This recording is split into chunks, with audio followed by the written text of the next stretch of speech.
everyone, and welcome to today's episode. We're going to be talking about Mostly Dead by Susan J. Bruce. So, this one is a cozy mystery that fits within the general market, and it's book two in Susan's Ruthless the Killer series. So, why did I want to read this one? Well, I loved reading book one, which is Dead Ahead, and I really wanted to go back to this story world. And I recorded episode 28 on Dead Ahead that you can look up at your favorite podcasting app or at YouTube, and there'll be a link in the show notes. And so this one was originally meant to release last year, but there was a delay, and it was very much worth the wait. So I very patiently I pre-ordered and waited for this one to arrive, and it was fabulous to read, and I'll tell you all about it in a second. So I'm going to add my usual disclaimer and say many thanks to the author who provided an advance reader copy, and all the opinions that I express in this episode are completely my own. So let's talk about the book. Mostly Dead by Susan J. Bruce is set in a small Aussie town. So we're in South Australia and we're in a small fictional coastal town, and we're not that far from Victor Harbour. So we're south of Adelaide. And this one has a few cozy mystery tropes. So it's an animal cozy, which I just loved. And it also has rom-com story elements. We have a murder mystery, and we also have an amateur sleuth who's our lead character. So it's single point of view in Ruth's point of view. But we also have some helpers who are amateur sleuths as well, which is a lot of fun. So this one has quirky side characters. We've got town secrets. We have series mysteries that are going on and continue to develop in this book. And we have an Easter setting as well. So we do have a local church and a church community that's part of the story. And the romance in this one is a series romance. So it started in book one and is continuing through the series. And so what's happening builds on what happened in book one. Now, in terms of the spice level, I would call book one level one spice, but this one I would move into level two as well, because it has fade to black romance story elements, and it's not squeaky clean for a few reasons. And this one has a lot of Aussie humor, and it has the very irreverent Aussie larrikin as well. And that type of humor I just love in Aussie books. And we have an absolutely hilarious cockatoo that mimics people, and I'll tell you more about him in a minute. So anyway, let's start with the first line, which is this one.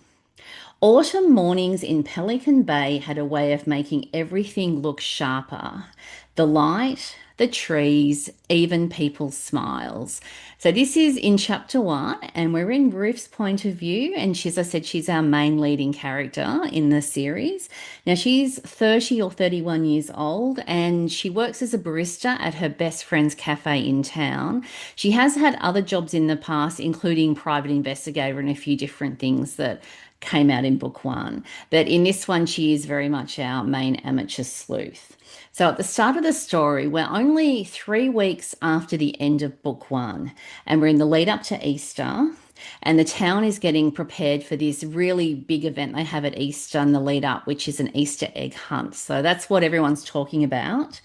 And in chapter one, Ruth is actually on her way to the church to go to a christening, and half the town's going to this christening at the church. And Dan, who's her love interest in the series, will be around as well. So we get to see him quite early on in the story. Now, I'm one of these people that will read books out of order in series, but I highly recommend you don't do that with this one, because this story really does build on book one. And if you read this one, it will spoil things for book one. So I highly recommend, if you want to read the series, that you start with book one. That said, this one is definitely a standalone cozy mystery and could be read as a standalone as well. So we have a number of problems in the story, and as you guessed, our biggest problem is that we have a murder mystery and there's a dead body that turns up in the story. We also have the series mysteries, where we've got some developing mysteries that are happening. Now, with the dead body, Ruth, of course, happens to be there when it's found, and if you've read book one, you'll understand why she gets called a jinx. There's a whole thing with that goes around that. And so turning up where and finding another dead body sort of adds to all of that unearned reputational stuff she's dealing with. And this one, they're all very, how can I put it? I'm not going to explain the circumstances of how the body's found, but it ends up that Dan, which is Ruth's love interest, is the prime suspect for this murder, although Ruth and all her friends and family and the whole town believe that Dan is being set up, that it can't possibly be him, and there's something really wrong with what's going on. So that's where we are with in terms of the plot for the cozy mystery. This one has a number of story themes, including trust issues, and we really see this in Ruth and Dan's romance. And Ruth has abandonment issues as well, and so she finds it hard to trust people. And so we see some development in her character arc in terms of learning to trust and dealing with some emotional baggage. And we also get to know more about Dan in this one as well, which is really fun because he was a bit of a man of mystery in the first book in the series, and we get to see a little more about what makes him tick as well. So I absolutely love the story. It was so fun. I loved how it built on book one, and we got to dive deeper into the town and learn more about the characters and also find out what happened. There were things that happened in book one, and sometimes with mysteries, you don't get all those ends tidied up right at the end of the story. Whereas in this one, we get to see what happened with some things from book one that was really fun to see how they all those particular issues resolved. So the murder mystery, it just kept me guessing. I kind of had an idea of who it might have been, but I wasn't quite sure how or why it could have happened. And the romance between Ruth and Dan is just so fun. They're such a cute couple. And in the way that the town was involved in all that and a few things that happened were just really cute and really funny. And I love this town and the ensemble cast of characters that are quirky and interesting and really add so much to the story. And of course, that cast of characters includes the animals, and there are some adorable animals. We have cats and dogs, and this time we have a cockatoo. So, Doug the cockatoo, I think he steals the show. He's absolutely hilarious. And if you're not an Aussie, a cockatoo is a bird. It's a large sized bird, kind of like a parrot. I'm not quite sure if it is in the parrot family.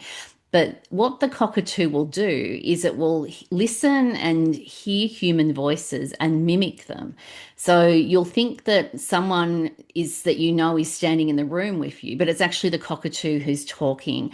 And so Doug created some really funny romance moments, sorry, in the romance with Dan and Ruth, as well as dropping a few obscure clues that actually mattered for the murder mystery as well.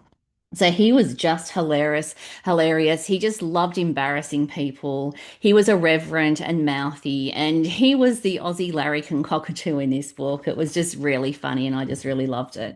So we have two book quotes that I'm going to share, two favorite book quotes that from the story. My first one is this one. Sometimes fiction can tell us the truest things, even when life's shouting the opposite. And this can be so true because you can really learn some truths about a whole lot of stuff when you read fiction. And real life can be very confusing, particularly if you're in a cozy mystery and we don't quite know if things are as they seem or what's really going on. And it's a side character who's talking to Ruth about this and how life can throw you curveballs. And my second favorite quote relates to the animals, and it's this one. It was a universal truth that the more you dislike cats, the more they wanted to sit on your lap. And this is very, very true. If you're a cat owner, you understand exactly what we're talking about here. And Cora the cat, who was in book one, is featured again in book two. And as you know, if you really want a cat to sit on your lap, it's not going to cooperate and do it. If you want an obedient animal, you get a dog. So it was quite fun the way the animals played a role in this book. So, in terms of the impact on me, it was a really cute story. It was laugh out loud funny. The rom-com was hilarious. I really liked that Aussie sense of humor that Susan has in the story. And I was also intrigued by the mysteries and sort of thinking about what's going on and trying to put together the puzzle pieces. And we really got to see the romance with Ruth and Dan and how they actually coped when they were under pressure and how the wild ride they went on with what was going on in the story really did put them under pressure. And we got to see what's really going on and see what their true feelings are about a few different things as well, which was really fun.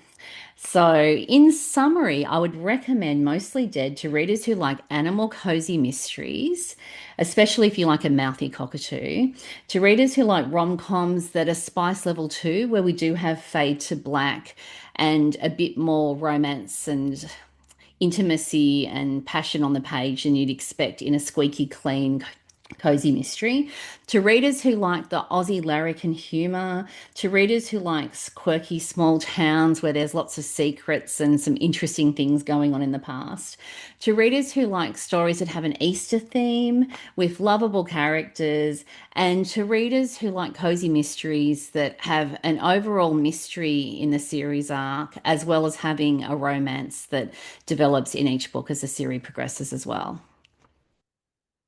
Thanks for joining me today. Does Mostly Dead sound like a book that you'd like to read?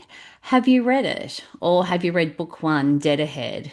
What did you think? You can let me know. If you're listening at the podcast, you can send me a text via a link at the show notes. If you're watching at YouTube, you can like the episode at YouTube and or leave a comment at YouTube. You can also email me at my website where I have a contact form and you'll find that at narelleatkins.com. And if you've enjoyed this episode, please subscribe. And you can do that at your favorite podcasting app, or you can subscribe at YouTube, and then you'll get a notification on when my next episode drops. And if you've enjoyed this episode, please share the link with a friend, especially a friend who likes reading cozy mysteries that have animals and rom-com story elements, and a friend who you think would enjoy reading Susan's books. So thanks for tuning in and see you next time.